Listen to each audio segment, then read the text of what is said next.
Hello, this is a video about chakras with a difference, but I will introduce you to the idea of chakras. Okay, here is a spine. Actually, no, I'll do that in a minute. Right, here's the spine. Now you can think of chakras, rather it's an entire skeleton, you can think of chakras as points on the spine where a tangent or a straight line can be placed which doesn't intersect with any other tangent on the spine.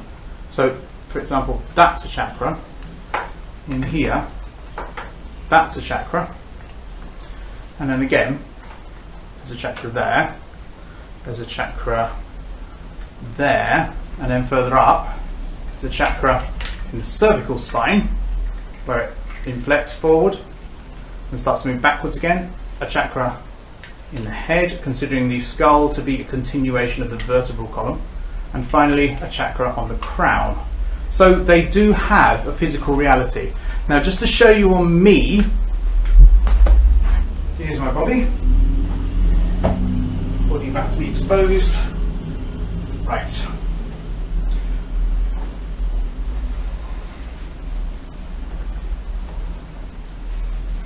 First of all, you have the anal chakra, which is known as Muladhar, down there, associated with the gonads. Further up, you've got the backward inflection of the coccyx, associated again with the gonads, which is known as Svadhisthan chakra. Further up, you've got Manipur, which is the furthest forward movement of the lumbar spine. That's associated with the pancreas. Further up again, you have Anahat, which is there, which is the furthest backwards movement of the thoracic spine. And then further up again, you have the association with the thyroid and parathyroids there, again associated with a movement furthest forward of the cervical vertebrae. Then you have the third eye, also known as, and I'm going to have to look this up, also known as Vishuddha, just there, associated with the pituitary, considered by Descartes to be the seat of the soul. And finally, the crown chakra up here are known as the Vishuddha is the throat chakra, Ajna is the third eye, and finally Sahasrara is the pineal chakra. Now the pineal chakra actually does, in evolutionary terms, represent the third eye, which was present in jawless fish, which are our ancestors.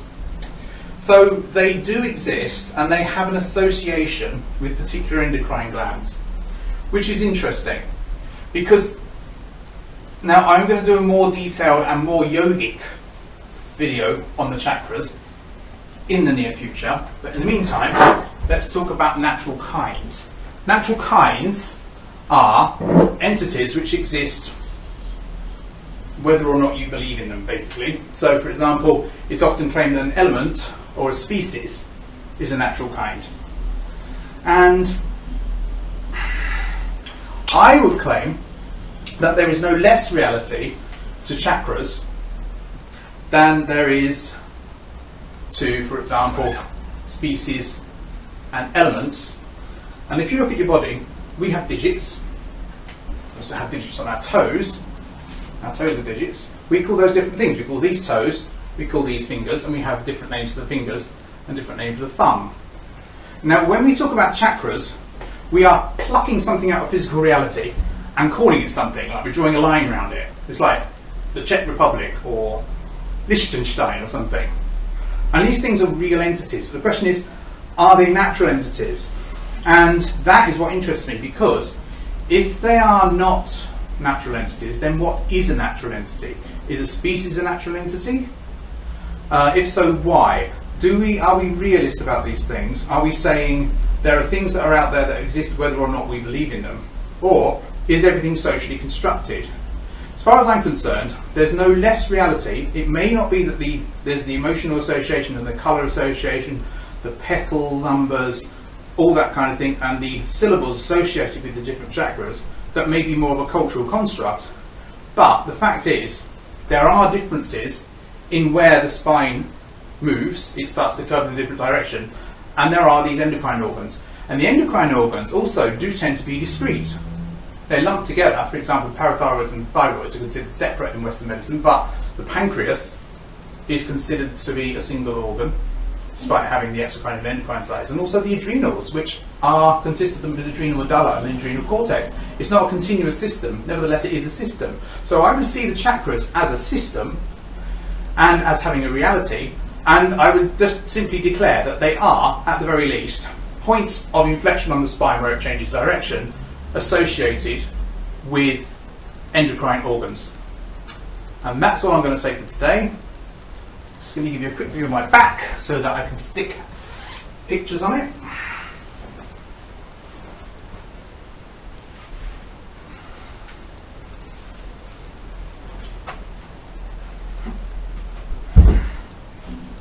Is that working? Yeah, okay, there we go. Now, if you like this video, please rate, comment, share and subscribe. If you dislike it, please tell me why so I can improve. I will do a more ordinarily yogic video on the chakras in the near future, and I will also see you tomorrow.